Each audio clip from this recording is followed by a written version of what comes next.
일본은 여러 차례 자국 언어를 세계 공용어로 발전시키려 했지만 유엔에서 부결된 가장 큰 이유는 일본어와 중국어의 연고가 많아 아직도 일부 문자는 중국어를 빌려 써야 하기 때문입니다. 하지만 대한민국의 언어인 한글을 현재 유엔 총회에서 세계 공용어로 채택할 것이라고 하자 일본 정부는 일어나서는 안 되는 일이 일어났다며 연일 한국을 혐오하는 기사를 쓰고 있습니다. 도대체 어떻게 된 일인지 지금부터 자세하게 전해드리겠습니다. 유엔에서 세계 공용 언어가 될 수 있는지 여부를 결정할 때 3가지 엄격한 기준이 있습니다. 독립적인 문자 언어 시스템인가, 사용자 수는 얼마나 되는가, 사용 범위의 크기는 어떻게 되는가에 따라 세계 공용어로 채택이 됩니다. 현재 자국어를 유엔의 공식 언어로 채택하려 노력하는 나라는 인도와 일본입니다. 15억에 육박하는 인도의 인구는 중국에 이어 세계 2위입니다. 1억 2천이 넘는 일본의 인구는 세계 11위입니다. 하지만 한국은 이들 두 나라에 비해 인구수가 적습니다. 이럼에도 불구하고 유엔이 한글을 세계 공용어로 채택하려는 이유는 한글은 소리 글자이며 반나절이면 익힐 수 있다는 편리함이 있으며 한글이라는 언어의 국제적 위상과 문화적 영향력이 주요한 변수임은 유엔의 프랑스어 기념일인 프랑스어를 사용하는 국가의 공동체인 프랑코포니 출범일인 3월 20일인 것만 보아도 알 수 있습니다.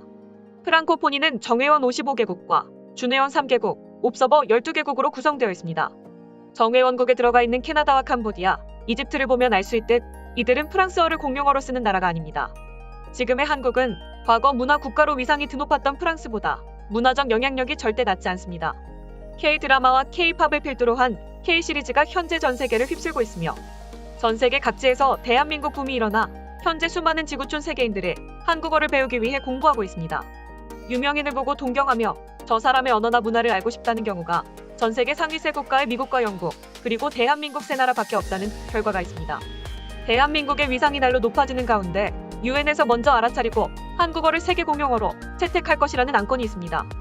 한글을 유엔의 공용어로 만드는 일이 불가능한 꿈이라고 생각했던 때가 있었는데 이것은 이제 현실이 됐습니다. 그리고 한글 사용은 경제적 효과가 굉장합니다. 한국의 영토는 작은 편이지만 전 세계적으로 한국어를 사용하는 인구는 결코 적지 않습니다.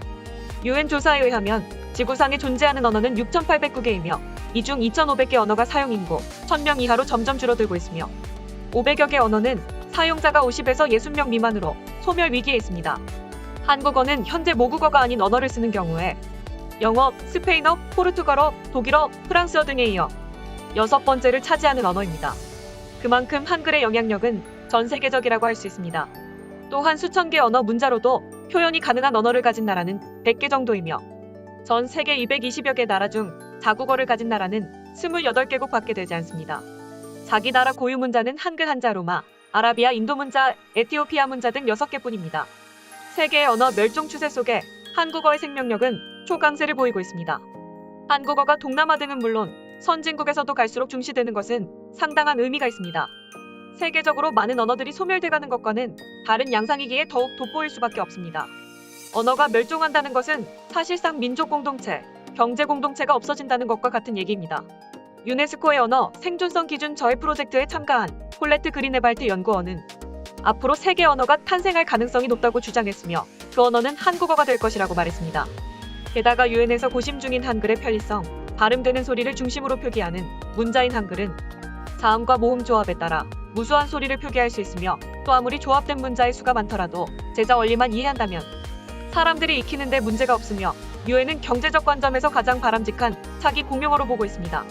음소 문자인 한글은 컴퓨터 시대에도 적합하다는 유엔의 입장입니다.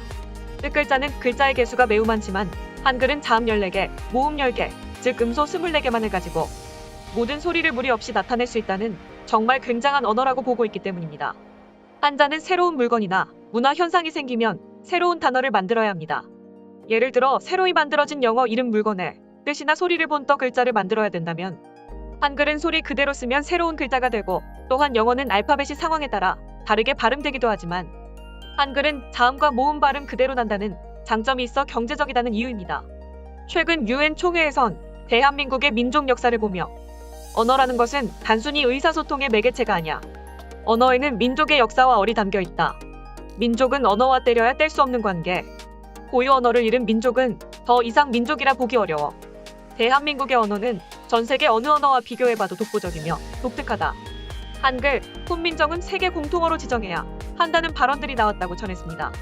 그리고 조 바이든 미 대통령은 전 정부에서 실행하던 국가안보 외국어 구상이란 이례적인 방안에 대해 자세하게 검토 중에 있으며 미국의 교과 과목에 한국어를 무조건 포함시켜야 된다는 안건을 현재 회의 중에 있다고 미 뉴욕타임스는 보도했습니다. 외국어에 소홀했던 미국이 다양한 외국어 구사력 강화 프로그램으로 1억 1,050만 달러의 예산을 배정키로 했으며 스펠링스 교육장관은 외국어 구상은 단순히 교육 문제가 아니라 국가안보 및 경제 문제다. 미국의 국가안보와 경제 문제에 전략적 가치가 있는 핵심 외국어는 한국어라고 말했습니다. 핵심 외국어 능통자 숫자를 늘리고 이들 외국어에 대한 조기 교육을 강화하는데 자금을 지원한다는 것이 요지입니다. 미국은 9.11 당시에 아랍어 교신 내용을 감청하고도 사고 직후에야 해독해 대재앙을 막지 못했던 뼈아픈 기억이 있기에 그동안 국가안보 차원에서도 외국어 능력 강화의 필요성을 절감해왔습니다. 미 정부는 풀브라이트 장학생 제도를 통해 핵심 외국어 지역 학생들이 미국에서 외국어를 가르치도록 하고 길먼 장학생 제도를 통해 소외계층 미국 학생들의 해외 연수를 지원한다는 방침입니다. 이에 따라 미국 내에서 한국어의 비중은 지금보다 현저히 커지고 한국어 학습자 수도 대폭 늘어날 전망입니다. 그리고 한국어는 일본어와 다르게 제네바에서 열린 세계지적재산권기구 WIPO 국제특허협력조약 PCT 총회에서 한국 등 12개국으로 구성된 국제조사기관이 국제특허 출원 심사 때 반드시 한국 특허 문헌을 사전에 조사하도록 결정했습니다. 한국어로 된 특허가 국제무대에서 힘을 발휘할 수 있게 된 것입니다.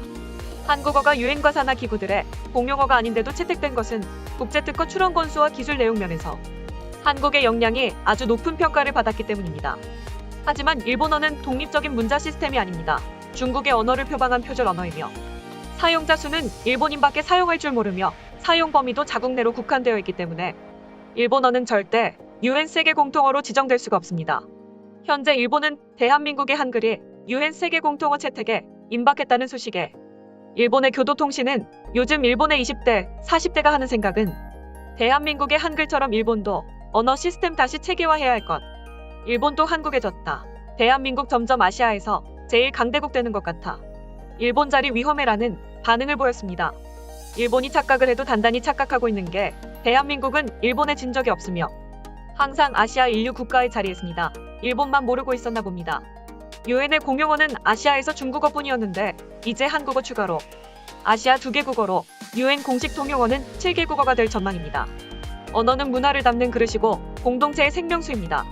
특히 한글은 한국의 10대 문화 상징 중 두 번째로 꼽힐 정도로 의미가 각별합니다. 가장 한국적인 것이 세계적인 것이 되는 현 시대에 가장 독창적인 한글을 잘 가꾸고 세계로 확산해 나가는 일이야말로 중대사가 아닐 수 없습니다. 대한민국 역시 안보 및 경제 문제를 고려하여 핵심 외국어 역량을 키우면서 동시에 한국어 교육과 문화 보급 사업을 펼치는 세종학당의 확대와 강화는 핵심 국책 사업이 되어야 합니다. 이미 세계 260여 개소에 진출해 있는 세종학당의 인기는 가히 폭발적입니다. 한 해 수만 명의 한국어를 배우기 위해 경쟁합니다. 세종학당을 프랑코포니와는 차원이 다른 한국어 국제 네트워크의 전진 기지로 삼아 해마다 국제축전을 연다면 아마 전 세계가 깜짝 놀랄 페스티벌이 될 것입니다. 한국어를 기반으로 하는 대한민국의 브랜드 가치는 획기적으로 높아질 것이며 경제적 효과도 막대할 것이고 이것은 일본이 죽었다 깨어나도 결코 흉내내지 못할 일입니다. 이상 반도 뉴스였습니다.